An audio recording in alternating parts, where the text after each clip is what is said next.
नमस्कार दोस्तों, welcome to PK classes. दोस्तों, आज की वीडियो में अवेलेबिलिटी वेस्ट टैरिफ, जिसको हम शार्ट में एबीटी टैरिफ के नाम से भी जानते हैं। सब्जेक्ट आपका energy conservation management and audit, जिसमें परीक्षा में ये रिसेंटली पूछा गया है, describe the availability based tariff. तो आज की वीडियो में हम कॉन्सेप्ट और इसकी इम्पोर्टेंस के बारे में जानेंगे। ये क्या होता है, कैसे ये आया, कब से लागू हुआ। तो दोस्तों, जो भी छात्र पीके क्लासेस में पहली बार देख रहे हैं, चैनल पे पहली बार हैं, वह चैनल को जरूर सब्सक्राइब करें। साथ ही दोस्तों, वीडियो को लाइक करना ना भूलें। तो सबसे पहले हम बात करें अवेलेबिलिटी वेस्ट टैरिफ का कॉन्सेप्ट क्या है। तो अवेलेबिलिटी, जो हमारी पावर सप्लाई होती है, ग्रिड होती है, आजकल आपने देखा होगा कि इलेक्ट्रिसिटी बहुत सारे लोग हैं जो कि प्राइवेट में पावर को जनरेट करते हैं और ये गवर्नमेंट को सेल करते हैं। आपने देखा होगा बहुत सारे प्राइवेट पावर प्लांट भी होते हैं जो बिजली जनरेट करके गवर्नमेंट को सप्लाई देते हैं, गवर्नमेंट को बेचते हैं। ऐसे आजकल हमने सोलर पावर प्लांट भी देखे हैं। सोलर पावर प्लांट से हम यदि अतिरिक्त बिजली बनाते हैं तो उसकी हम ग्रिड पे पावर सप्लाई देके गवर्नमेंट को सेल कर देते हैं। ये आजकल बहुत ज़्यादा रिसेंटली यूज में हो रहा है। तो यहाँ पे जो अवेलेबिलिटी वेस्ट टैरिफ है, availability based tariff is a frequency based electricity pricing. Frequency के आधार पे बिजली की कीमत, प्राइजिंग स्कीम, यह क्या है, स्कीम है used in India to maintain the power supply to the grid. Grid पे पावर सप्लाई को मेंटेन करने के लिए इंडिया में ये जो हमारा एवीटी टैरिफ है, इसका उपयोग किया जाता है। It is introduced in the year 2002। इसको इंट्रोड्यूस्ड किया गया है 2002 में। पहले जैसे आपके इलेक्ट्रिकल मीटर्स होते थे जो इलेक्ट्रिकल के कंजप्शन को रीडिंग के रूप में रिप्रेजेंट करते थे, और उसके बाद हम अपना चार्ज पे करते हैं। जितने भी कंज्यूमर्स होते हैं बिजली का बिल आता है।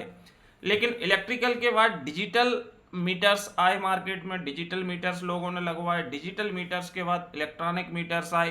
कई प्रकार के मीटर्स हैं जो कि ईयर बाई ईयर इम्प्रूवमेंट होके चार्जेस को एक्यूरेट कैलकुलेशंस के हिसाब से उपयोग किए जाते रहे। लेकिन जो ये एवीटी टैरिफ है, ये हमारा पावर जनरेटिंग कंपनियों पे लागू होता है। एवीटी टैरिफ जो है, इसको 2002 में इंट्रोड्यूस किया गया पावर एचपीसीएल द्वारा, हाइड्रो पावर लिमिटेड, या और भी हम बात करें for power sector to maintain the grid power supply. Power sector में इसको इंट्रोड्यूस किया गया 2002 में। किसको मेंटेन करने के लिए, ग्रिड के power supply, by providing incentive oblique disincentive. Means अब इसमें क्या है कि एक तो फायदा भी पहुंचाया जाता है कि यदि मान लो कि हम अच्छा काम कर रहे हैं तो इंसेंटिव, और यदि हम अच्छा काम नहीं कर रहे हैं तो disincentive. During unscheduled power interchange. During unscheduled power interchange मतलब कहने का ये है कि मान लो कि जैसे हमने बात की कि भैया हम आपको 100 मेगावाट इलेक्ट्रिसिटी सप्लाई करेंगे। अब 100 मेगावाट इलेक्ट्रिक पावर यदि हम किसी को बेचने की बात कर रहे हैं 1 मंथ कंटिन्यू, तो वो 100 मेगावाट सप्लाई होना चाहिए। लेकिन क्या होता है कि जब 100 मेगावाट का प्लांट यदि इलेक्ट्रिक पावर को जनरेट करेगा तो वो उसके पर्सनल यूज भी तो होंगे, वहां भी तो इलेक्ट्रिक पावर कंज्यूम होगा। तो यदि वो इस पे खरा उतरता है, 100 मेगावाट की बात है तो 100 मेगावाट कंप्लीटली सप्लाई करता है, और यदि बीच में ये कंपनी वाले क्या होते हैं, बीच बीच में पावर को कम कर देते हैं, और इलेक्ट्रिक पावर कम करते हैं तो अचानक से ग्रिड पे जो है कि वो की लोड बढ़ जाता है, क्योंकि यूटिलाइजेशन तो है, तो लोड बढ़ेगा। तो इसकी भरपाई करने के लिए यदि कोई दूसरा सेलर उतनी पावर सप्लाई कर देगा तो ये क्या है कि ग्रिड पे लोड नहीं बढ़ पाएगा और ये मेंटेन रहेगी तो उसके लिए क्या दिया जाएगा, उसको इंसेंटिव दिया जाएगा। क्यों? क्योंकि उसने जरूरत के वक्त उतनी पावर हमको सप्लाई की, और जिसने बीच में कम कर लिए उसका उतना जो हम पेमेंट कर रहे थे उस पेमेंट में कटौती कर देंगे। और यदि हम एबीटी बेस्ड टैरिफ का यूज नहीं कर रहे थे तो हमको क्या मालूम कि भैया कौन कितनी ज़्यादा बिजली खपत कर रहा है, कौन कितनी सेल कर रहा है। मान लो हम 100 मेगावाट खरीद रहे हैं तो क्या वाकई में वो 100 मेगावाट हम तक पहुंच रही? ऐसा तो नहीं, बीच में उसने पावर को कम कर दिया, उत्पन्न करना, इलेक्ट्रिक पावर जनरेट करना कम कर दिया, तो 100 की जगह मान लो 80 मेगावाट ही इलेक्ट्रिक पावर उसने सप्लाई की, तो हम फिर 20 मेगावाट का एक्स्ट्रा क्यों पे करें? भाई जितनी आप मुझे बिजली दोगे हम उतना ही आपको पे करेंगे। तो गवर्नमेंट की यही पॉलिसी है सरकार की कि भैया हम आपसे इलेक्ट्रिक पावर खरीद रहे हैं और जो आपकी टर्म एंड कंडीशन है उसके हिसाब से उतनी बिजली मिलना चाहिए। तो ऐसा क्या हो, एक्चुअल में होता क्या है कि बहुत सारे इलेक्ट्रिक पावर को जनरेट करते हैं और सेल करते हैं गवर्नमेंट के लिए। जितनी भी एडिशनल इलेक्ट्रिक पावर होती है वो गवर्नमेंट को बेच दी जाती है। अब उसमें कई लोग बीच में धांधली कर देते हैं कि जो बात है बीच में अचानक से वो क्या कर देंगे कि पावर जनरेटिंग जो कैपेसिटी होती है हमारे प्लांट की उसको घटा देंगे कि मान लो कि यार बंद कर दो जनरेटर्स को जो जनरेट कर रहे हैं। तो जनरेट करने से जैसे पावर घटेगी तो उनको, कंपनी को तो फायदा होगा लेकिन सरकार को नुकसान हो जाएगा, क्योंकि वो पैसा तो पूरे का दे रहा है लेकिन बीच में आप घपला कर रहे। तो ये ना कर पाए, और ऐसा करने से अचानक से क्या होता है, जो फ्रिक्वेंसी है वो घट जाती है। तो अनबैलेंस पावर, क्योंकि नीड डिमांड बहुत ज़्यादा है और अचानक से चलते चलते मान लो कि बिजली घट गई तो फिर वो किसी एक पर लोड आएगा। तो इस सिचुएशंस पे उस पर पेनाल्टी लगाई जाती है, उस पर हम पेनाल्टी लगाते हैं। और मान लो कि वो आपको दूसरा उसको बैलेंस कर रहा है, स्टेबल करने के लिए अतिरिक्त बिजली आपको दे रहा है, तो उसको इंसेंटिव के रूप में अतिरिक्त पैसा दिया जाता है। तो इसको हम बोलते हैं एबीटी कॉन्सेप्ट। अब इसके जो पार्ट होते हैं, पार्ट्स की बात करें तो पार्ट्स में आपका availability based tariff is 3 part pricing scheme, 3 pricing scheme में डिवाइड किया गया है, जो है फिक्स्ड चार्ज, एक है फिक्स्ड चार्ज। फिक्स्ड चार्ज होता है जैसे कि आपके प्लांट में जो सैलरी है ये फिक्स्ड चार्ज में आता है, और भी सैलरी के अलावा और भी आपका जो है कि जो इतना तो लगना ही है, लाइक हम बात करें मेंटेनेंस चार्ज हो गया, सैलरी हो गई, इसके बाद प्लांट को रन करने का चार्ज हो गया, ये हमारा सब फिक्स्ड चार्ज में आ जाता है। तो फिक्स्ड चार्ज तो सरकार आपको देगी ही, क्योंकि जो आपका फिक्स करके रखा हुआ है कि इतना तो मिनिमम आपको मिलना ही है। इसके बाद आता है वेरिएबल चार्ज। वेरिएबल चार्ज वो होता है कि जो कि हमारे, जैसे कि अचानक से कोल की प्राइस बढ़ गई, तो कोल की प्राइस फिक्स तो है नहीं है कि हमेशा कोल सेम रेट पे ही आपको कोल माइन से मिलेगा। हर साल नए टेंडर्स होते हैं तो प्राइस चेंज हो सकती है, तो ये वेरिएबल हो जाएगा, बदलना पड़ेगा। जैसे हम पेट्रोल डीजल की प्राइस की बात करते हैं तो ये क्या है, वेरिएबल है।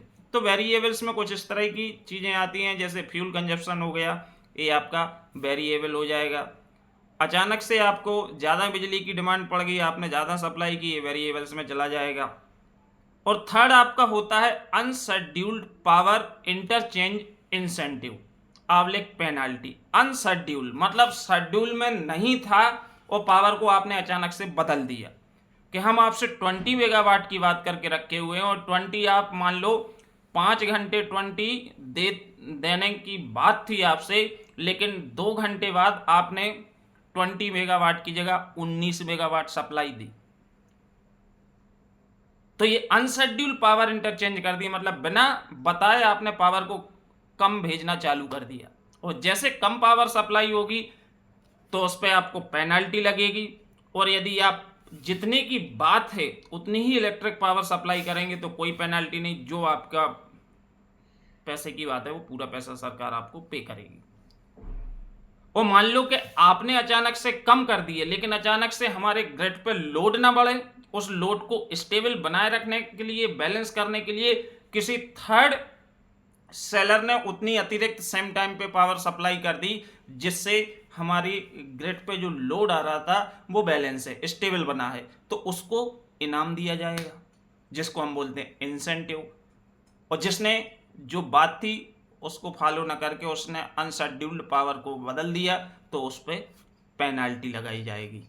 तो ये हमारे क्या है, 3 पार्ट्स हैं। अब इसकी इंपॉर्टेंस की बात करें कि भैया इससे फायदा क्या है, तो इससे क्या होता है कि पहले सरकार को बहुत लॉस होता था, नुकसान होता था, लेकिन ये आने से क्या है कि बहुत सारी चीजें फेयर हो गई।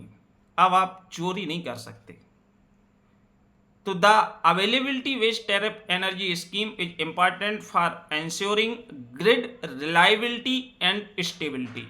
ग्रिड की रिलायबिलिटी और स्टेबिलिटी को बनाए रखने के लिए ये बहुत ही महत्वपूर्ण होती है, जिसमें की फैक्टर्स आर, कौन कौन से की फैक्टर्स हैं जो कि इसमें इन्वॉल्व होते हैं। तो सबसे पहले हम बात करें grid stability and frequency control. Means इसकी महत्वता है, जिससे क्या होता है कि जो हमारी ग्रिड है, पावर ग्रिड है, मान लो बहुत बड़ा पावर ग्रिड है जहां से पूरे डिस्ट्रीब्यूशन हो रहा है इलेक्ट्रिक पावर का, तो इसकी स्टेबिलिटी बनी रहती है, फ्लैक्चुएशन नहीं आता है कि किसी ने कम पावर सप्लाई को इंटरचेंज कर दिया, बिना बताए अनशेड्यूल्ड कर दिया इंटरचेंज, तो ऐसा नहीं होगा, क्योंकि दूसरी जगह से उसकी पूर्ति हो जाएगी और आपका जो ये वाला टैरिफ है उसी के हिसाब से ही आपको पैसा मिलेगा। आप कितना भी बच लो, ऐसा संभव नहीं है। दूसरा, फ्रिक्वेंसी कंट्रोल रहती है, अचानक से नहीं आता कि यार आपने अचानक से वोल्टेज घटा दिया, वोल्टेज बढ़ा दिया, तो ये फायदा है। सेकंड है accountability through penalties and rewards. इससे जिम्मेदारी फिक्स होती है कि भैया आपकी जवाबदारी थी, आपसे जब इतने पे हमने टर्म एंड कंडीशंस पे आपसे बात हुई थी और आपके जो वो बोलते हैं अपन वो पेपर तैयार करवा के बनवाते हैं, वो जब बात है तो आपने क्यों नहीं दी, तो आपके ऊपर पेनाल्टी लगा दी जाएगी। और सेम टाइम पे जो किसी थर्ड पार्टी द्वारा उतनी अतिरिक्त जो इसने कम कर दी थी बिना बताए, उसने उसको इलेक्ट्रिक पावर को सप्लाई करके ग्रिड पे स्टेबिलिटी बनाए रखी, उसको इनाम दिया जाएगा। ऑप्टिमल रिसोर्स यूटिलाइजेशंस, जो रिसोर्स होते हैं उसका इस टैरिफ से ऑप्टिमल बहुत अच्छे तरीके से उपयोग किया जाता है। और इसके बाद ट्रांसपेरेंट सेटलमेंट, और इसमें जो हमारा सेटलमेंट है, चाहे पैसे देने का हो चाहे इलेक्ट्रिक पावर खरीदने का हो, ये सबके सामने खुला हुआ होता है, ट्रांसपेरेंट होता है, इसमें कोई भी लुका छुपी या कोई भी छुपाने वाली बात नहीं आती है। तो ऑप्टिमल का मतलब है कि मान लो हमने आपसे बोला भैया 100 मेगावाट आपको हमको बिजली देना है 5 घंटे के लिए, तो हम 100 मेगावाट जितने भी हमारे प्लांट्स की यूनिट इसको फुलफिल करेंगी, उसका हम अच्छे से उपयोग करके रेगुलर 5 आवर्स हम देंगे।